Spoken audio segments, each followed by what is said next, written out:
नमस्कार। Champions chess tour के finals में आ गए हम लोग। अब पहला दिन था ये जो आज हम गेम देखने वाले हैं फाइनल्स का, और वैसली सो जो कि उस वक्त मतलब जब गेम स्टार्ट हुए थे, ये टूर्नामेंट स्टार्ट हुई थी, तब लग नहीं रहा था कि ये फाइनल्स में जगह सच में बना लेंगे, लेकिन मैग्नस कार्लसन के साथ वो खेल रहे हैं। और पहले दिन क्या हुआ और कैसा उनका परफॉर्मेंस रहा था इस पहले गेम में, वो हम देखने वाले हैं। उसके पहले मैं आपको बताना चाहूंगा कि जो मैंने एक स्ट्रीम किया था विदित और मैग्नस के बीच, वो आप जरूर देखो। और साथ ही साथ जो लिस्ट है प्लेयर्स की, उस पे आप गौर करो कि यार Magnus Carlsen, Ding Liren, Ian Nepo, MVL, Aronian, strong से स्ट्रॉन्ग प्लेयर्स है। इंडिया से विदित गुजराती थे, हिकारू नाकामुरा, उसके बाद अली रेजा फिरोजा तक के प्लेयर्स थे, जो अनीश गिरी, एक से एक प्लेयर थे, एक से एक प्लेयर। मतलब जबरदस्त मजा आने वाला था इस टूर्नामेंट में। लेकिन फाइनल्स में हम आ गए और फाइनली आके हमारे पास मैग्नस और वैसलीसो मिले हैं। तो ये पहला गेम स्टार्ट हुआ था, D4 से स्टार्ट हुआ। Knight to F6, C4, E6, knight F3 and then D5। Naturally knight C3 अगर आप जाते तो बिशप B4 आ सकते थे व्हाइट से इधर, जो कि निम्जो इंडियन हो जाता। लेकिन नाइट F3 खेला यहाँ पे, नाइट टू C3, अब खेला C5। तारा स्ट्रक्चर है ये। हाँ, सीन टू D5 मारा, सीन टू D4। ये थोड़ा सा इंटरेस्टिंग है बिकॉज जनरली ताराश का जो मेन लाइन है वो E इंटू D4 से मारते हैं, और इसमें G3 करके जो खेलते हैं, ये जो फिएंचेटो स्ट्रक्चर्स हैं ताराश में, ये बहुत ही सक्सेसफुल मानते हैं जनरली। और व्हाइट बहुत सॉलिड होता है इस पे। मुझे लगता है बहुत लोगों ने थियरी में बहुत कुछ लिखा है अलग अलग इसमें। खासकर डी कट C5 के बाद इस IQP पे खेलना पड़ता है, ये इसका सबसे एक इम्पोर्टेंट पार्ट होता है, राइट। लेकिन सी कट डी को सी कट D4 मार दिया, ये एक इंटरेस्टिंग वेरिएशन है। और क्वीन इंटू D4 मारा यहाँ पे, ई cut D5 and then E4। अब अगर देखा जाए तो ये सब थियोरेटिकल है, तो मैं इसको बहुत ज्यादा एक्सप्लेन नहीं करूंगा। डी का D4 मारा, queen takes, king takes and then knight G5। अभी आप देख सकते हैं कि जो टेम्पररी पॉन सैक्रिफाइस दिया था, वो इन दो पॉन्स पे अटैक होने के कारण कुछ प्रॉब्लम नहीं है, दो में से एक मिलने ही वाला है। तो बिशप E6 खेला, हालांकि ये सब बहुत क्विकली हो रहा था बोर्ड पे, और ये इस पे बहुत सारे गेम्स हो चुके हैं already, right. Night into E6 मारा, F into E6, bishop C4। और अब देखिए, जनरली इसमें बहुत सारे ड्रॉ भी हुए हैं बिकॉज बहुत ड्राई पोजीशन आता है, एकदम प्योर इक्वल एंड गेम आ जाता है, जहां से मैग्नस कार्लसन ने चांसेस क्रिएट कर दिए। सो किंग E7 खेला, E6 को बचाना ही पड़ा। शॉर्ट कैसल, अभी भी एक पॉन डाउन है व्हाइट, लेकिन E4 और E6 का पॉन डबल है, तो E4 मर सकता है।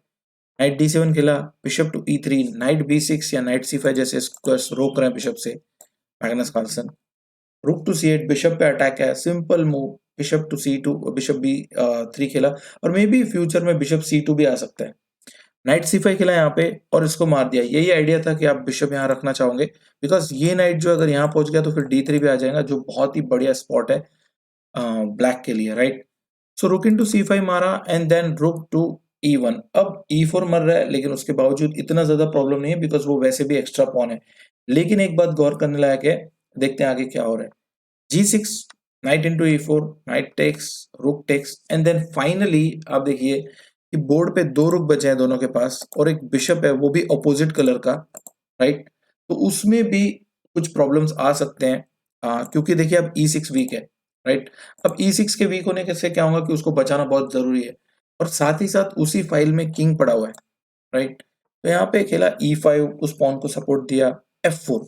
अब क्लियर कट इस पॉन को आप बहुत ज्यादा देर नहीं बचा सकते, बिकॉज बिशप G7 आप खेल सकते हो, मे बी किंग D6 खेल सकते हो, लेकिन रुक E1 आ रहा है, उस पर बहुत ज्यादा प्रेशर बनने वाला है, राइट। तो उन्होंने BG7 खेला, rook E1 and then finally black ने डिसाइड किया कि उस पॉन को ज्यादा देर मारते नहीं है, मतलब बचाते नहीं है अभी, क्योंकि अब अगर रुक किंग D6 आएंगे तो रुक D1 जैसे चेक आ रहे हैं, और दिक्कत तो है उसमें, राइट। सो उन्होंने खेला रुक टू F8। अब वो फोर्स्ड कर रहे हैं इसको मारने का, बिकॉज होगा क्या, अगर आप पॉन मारोगे तो डेफिनेटली ब्लैक विल प्ले रुक F5, जो कि उन्होंने गेम में खेला था, राइट। अब E5 मर रहा है और उसको आप तीसरा सपोर्ट नहीं दे सकते हो। लेकिन मैग्नस कार्लसन ने डिसाइड किया कि E5 और B2 में से किसको बचाना चाहिए, तो डेफिनेटली उस पॉन को बचाना चाहिए जो आपको ओपोनेंट के लिए ज्यादा प्रॉब्लम्स क्रिएट कर रहा है, राइट।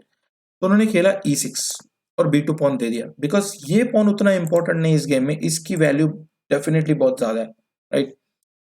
सो यहां से मुझे लगता है कि ये गेम स्टार्ट हो जाता है, बिकॉज इसके पहले तक तो मैक्सिमम पार्ट थ्योरी था, और जब F4 रुकी 4 और F4 आ चुका था, तब वो थोड़ा सा स्टार्टिंग मोड में था, और अब सच में ये एक गेम है जो सोचने लायक है। तो बिशप इंटू बी टू मारा, रुक D1।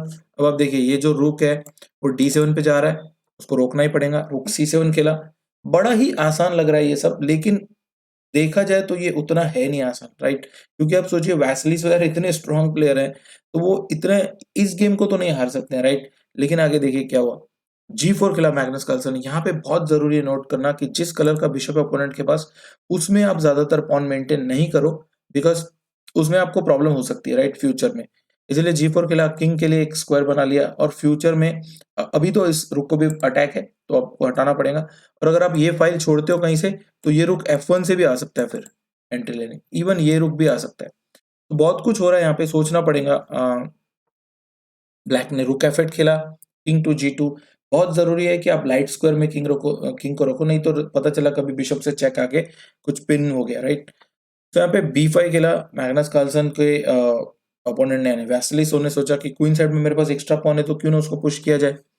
रुक E2 खेला, रुक बिशप पे अटैक है, bishop C3, and then may be in future आप जब इस A5 A4 को पुश करोगे तो आप B4 भी खेल सकते हो, और ये दोनों बहुत अच्छे सेफ रहेंगे। रुक E3 खेला वापस से, बिशप टू B4। अब उन्होंने बिशप हटा लिया उधर से, and then he went for rook D3। अब आप देखिए ये जो रुक है वो आ रहा है सीधा D7 पे। 7th रो का रुक डेफिनेटली बहुत ज्यादा अच्छा होता है, राइट? सो A5 खेला यहाँ पे। जैसे कि उनके पास एक्स्ट्रा पॉन है तो डेफिनेटली उधर पुश करना चाहिए। रुक D7 चेक दिया, रुक इनटू, रुक takes, and then king F6। अभी तक भी ये पोजीशन मतलब मेरे हिसाब से ठीक लग रही थी, कुछ इतनी दिक्कत नहीं थी, लेकिन मैग्नस कार्लसन ने यहाँ से थोड़ा चक्कर चला दिया, राइट? तो उन्होंने खेला रुक B7। अब B5 मर रहा है, तो उन्होंने खेला A4, और डेफिनेटली यहाँ पे उनको लगा होगा कि बिशप पे अटैक है, इसको बचाएंगे तो बहुत अच्छी बात है, और BD5 अगर कुछ आता है अगर, तो भी कोई प्रॉब्लम नहीं है। I can play king E5 में भी, और रुक D8, बहुत कुछ हो सकता है। किंग E5 को वैसे रुक B5 आ रहा था तो वो इतना आसान नहीं लग रहा है, तो डेफिनेटली ये एक पॉसिबिलिटी थी। लेकिन मैग्नस कार्लसन ने यहाँ पे एक बहुत ही अच्छा इंटरमीडिएट मूव दे दिया, G5। अब इस चेक से सब कुछ चेंज हो गया, बिकॉज हुआ क्या कि इनको मारना पड़ा। Rook takes B5, there is a check.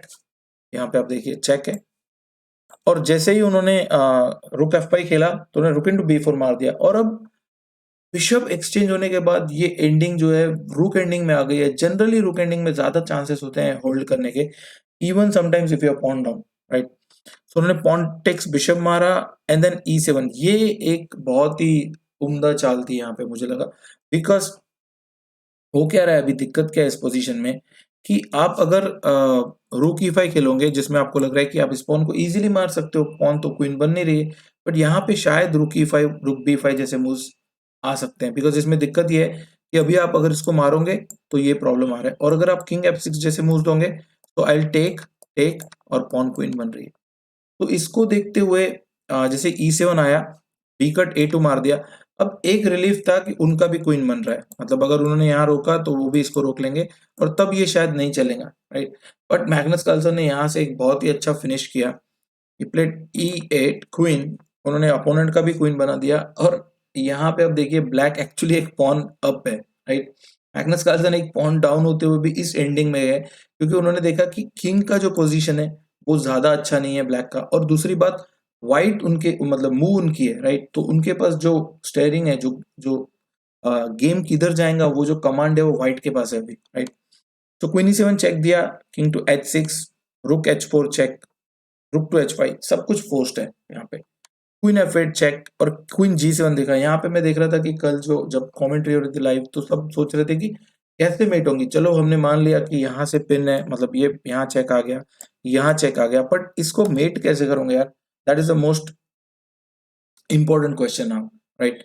तो मैग्नस कार्लसन ने यहाँ पे दिखा दिया कि, और वो इतना शालीनता के साथ, इतना कॉन्फिडेंस के साथ कर रहे थे, क्योंकि उनके लिए ये एकदम बाएं हाथ का खेल है। उन्होंने पहले ही देख लिया होगा E8 क्वीन बनाते टाइम, ये एंडिंग डेफिनेटली मैं जीत रहा हूँ, राइट? तो क्वीन चेक दिया, G5 फोर्स्ट ओनली मूव था, चेक, और क्वीन G6 खेलते थे क्या हुआ, यहाँ पे सबसे easiest move queen F8, and then finally queen G7 आपको खेलना ही पड़ेगा। और अब थोड़ा सा रुक जाइए क्या हो रहा है देखो, क्योंकि आप यहाँ पे सिंपली रुक इनटू मार सकते हो, एंड देन अगर आप मारते हो इसको, आपका क्वीन मर रहा है, और अगर आप किंग इधर भी जाते हो तो भी मैं रुक इनटू मार के चेक दूंगा, और फिर ये मर रहा है। तो फाइनली आके यहाँ पे वैसिलिसो ने जो है रिजाइन कर दिया था। ये पहला गेम था और भी हम कुछ गेम्स देखने वाले हैं। आज वैसे मैग्नस कार्लसन का बर्थडे है और सेकंड जो डे है वो आज ही होने वाला है फाइनल का, तो उम्मीद है कि वो अच्छा करेंगे और ओवरऑल मुझे लगता है चेस वाइज बहुत अच्छा होने वाला है आज का फाइनल। तो अगर आप ये वीडियो देख रहे हैं तो डेफिनेटली इसके बाद आपको वो भी देखने मिलेगा, या फिर आप बाद में भी अगर देखते हो वीडियो तो वो फाइनल्स भी जरूर देखना, राइट।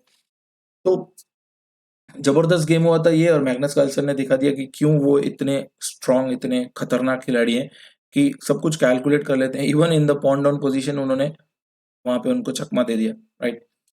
सो यहाँ से इतने जो प्लेयर हैं उनमें से 2 खिलाड़ी बचे हैं और आज डिसाइड होगा कि वो एक अकेला पर्सन कौन होगा जो चैंपियंस चेस टूर का स्किलिंग ओपन टूर्नामेंट जीतने वाला है, राइट। तो बहुत जल्दी मिलेंगे। उम्मीद है आपको वीडियोस पसंद आ रहे होंगे। अगर आपके पास कोई सजेशन है तो आप कमेंट्स में लिख लीजिए, मैं कोशिश करूंगा कि मैं आपको एक्सप्लेन करके बताऊं। मेरे पास जो अभी तक सीरीज हैं मैंने स्टार्ट किए, उनको मैं धीरे धीरे ले रहा हूँ आगे, टॉप 5 से लेकर जो ट्रैप्स एंड ट्रिक्स वाली सीरीज है वो भी। तो बहुत जल्दी मिलते रहेंगे। Bye, thank you.